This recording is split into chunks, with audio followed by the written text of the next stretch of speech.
Sumainyo ang Panginoon. At sumayo rin. Ang mabuting balita ng Panginoon ayon kay San Mateo. Papuri sa iyo, Panginoon. Noong panahong iyon, dumating si Jesus sa lupain ng Caesarea ng Filipos. Tinanong siya ng mga alagad, sino raw ang anak ng tao ayon sa mga tao? Sumagot sila, ang sabi po ng ilan, si Juan Bautista kayo. Sabi naman ng iba, si Elias kayo. At may nagsasabi pang si Jeremias kayo o isa sa mga propeta. Kayo naman, ano ang sabi nyo? Sino ako? Tanong niya sa kanila. Sumagot si Simon Pedro, kayo po ang Kristo, ang anak ng Diyos na buhay. Sinabi sa kanya ni Jesus, mapalad ka Simon, anak ni Jonas, sapagkat ang katotohanan ito ay hindi inihayag sa iyo ng sinumang tao, kundi ng aking amang nasa langit. At sinabi ko sa iyo, ikaw ay Pedro, at sa ibabaw ng batong ito, itatayo ko ang aking simbahan.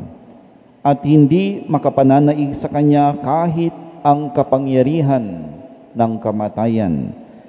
Ibibigay ko sa iyo ang susi ng kaharian ng langit. Ang ipagbabawal mo sa lupa ay ipagbabawal sa langit, at ang ipahintulot mo sa lupa ay ipahihintulot sa langit. Mga kapatid, ito ang mabuting balita ng ating kaligtasan. Pinupuri ka namin, Panginoong Hesukristo. Magsiupo po ang lahat. Magandang umaga po sa lahat at palakpakan po natin ang ating Panginoon. Mga kapatid, sa araw po na ito ay pinagdiriwang po natin ang isang dakilang kapistahan. Kapistahan ng haligi ng ating simbahan, kapistahan ni San Pedro at San Pablo. At ano yung matutunan natin sa kapistahang ito na itututuro sa ating pananampalataya at sa ating simbahan? Una po, that our church is apostolic. May panghaliling apostoliko o panghalili ng mga apostol. Na yung ating simbahan, yung ating pananampalataya, pwede po nating balikan sa mga apostol at kay Kristo na ipinagkatiwala yung pananampalataya sa kanyang mga apostol. Kaya nga isa sa mga major basilicas sa Rome, sa Basilica ni San Pablo, makikita nyo po doon yung portraits or papal portraits, mga pictures, mga portraits ng mga unang Santo Papa, simula pa kay Simon Pedro, kay Saint Peter, until sa ating current Pope na si Pope Leo, from 267 na Santo Papa, si Pope Leo. So, ibig sabihin, yung ating simbahan at tanging ang ating simbahan, we can trace our roots from the apostles. At saan natin makikita yung pagkakatalaga ni Jesus kay Simon Pedro bilang ating unang Santo Papa? Yung narinig po natin sa ating Ebanghelyo. Sinabi ko, ikaw ay Pedro, at sa ibabaw ng batong ito, itatayo ko ang aking simbahan. So, hindi po founded by family yung ating simbahan o yung ating pananampalataya. We can trace it from Jesus Himself who handed over yung ating faith sa kanyang mga apostol. Kaya nga mapasasabi po natin that our church is apostolic, ipinagkatiwala sa mga apostol, may panghaliling apostol, at makikita po natin at pwede po nating balikan mula kay Pope Leo, our current Pope, until kay San Pedro, who is our first Pope. Kaya yung ating kapistahan sa araw na ito, dakilang kapistahan ni San Pedro at San Pablo, ipinapaalala sa atin that our church is apostolic. Ikalawa po, ipinapahawatig din ng pagdiriwang po natin sa araw na ito that unity in diversity builds the church. Yung atin pong simbahan ay patuloy na lumalago dahil sa pagkakaiba na mayroong pagkakaisa, na sa pagkakaisa naroon ang pagkakaiba. Kaya nga si Pedro at si Pablo ang napakagandang larawan po ng ating simbahan. Because of their diversity or unity in diversity, doon patuloy na umuusbong at lumalago yung ating simbahan. Peter and Paul, they create beautiful music for the church. Bakit po? Dahil naisip ko nga, si Peter, ang kanyang nickname ay Rock.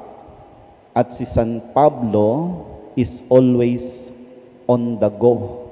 Kaya nga isa sa mga subject na kinainisan ko nung kami ay nasa seminaryo ay Saint Paul because of his missionary journeys. Ang dami po ng missionary journeys ni San Pablo. Magala si San Pablo at si San Pablo yung nagpahayag ng mabuting balita sa iba't ibang dako ng mundo. That's why sabi ko nga, ang description ko kay San Pablo, he is the roll. He is always on the go. Kaya nga, Peter and Paul, they create a beautiful music for the church. Peter is rock and Paul is roll.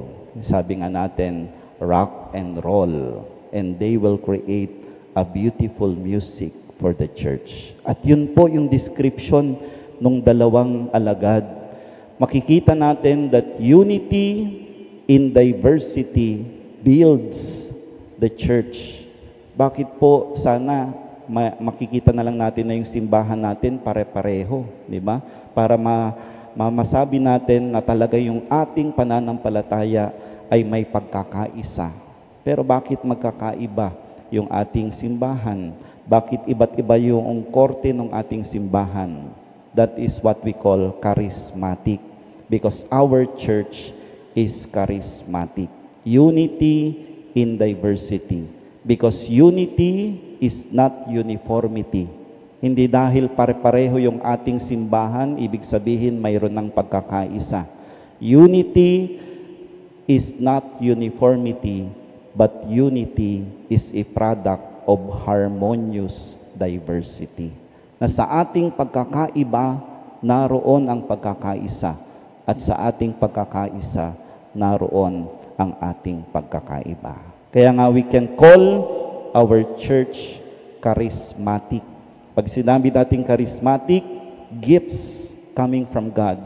We have gifts, but we also have different gifts. Na sa ating pagkakaiba, naroon ang ating pagkakaisa.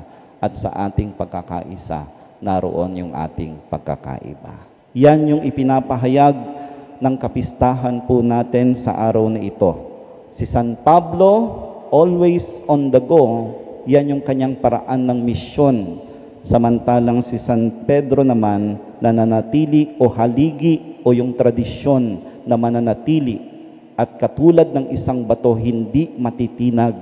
That's why they will create a beautiful music for the church, rock and roll, because our church is charismatic.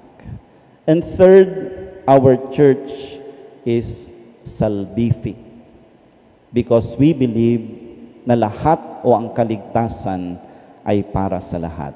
Just like Saint Peter and Saint Paul, God uses imperfect people for His perfect mission. Peter denied Jesus, Paul persecuted Christians, yet God transformed them into powerful witnesses. Kaya nga tayo mga kapatid, wag po tayong mahiyang pumasok sa simbahan. Wag po nating sabihin, ay makasalanan ako, hindi na lang ako maglilingkod sa simbahan. God is calling not worthy instruments. He is calling willing instruments. As long as you are willing, God will use you. Because our church is salvific. Eto mga kapatid, yung ipinagdiriwang po natin sa araw na ito, na ipinapahayag ng dakilang kapistahan ni San Pedro at ni San Pablo. Una, our church is apostolic. May panghaliling apostol dahil ang ating simbahan itinatag ni Kristo na ipinagkatiwala sa mga apostol na hanggang ngayon inaalagaan ng mga namumuno ng simbahan. Our church is charismatic because unity in diversity builds our church. Unity is not uniformity, but unity is a product of harmonious diversity. And third, our church is salvific. Salvation is given to all. Lahat po. God uses imperfect people for His perfect mission. As long as you are willing, God will use you because He is not calling worthy instrument. He is calling willing instruments. Apostolic, charismatic, and salvific. Amen.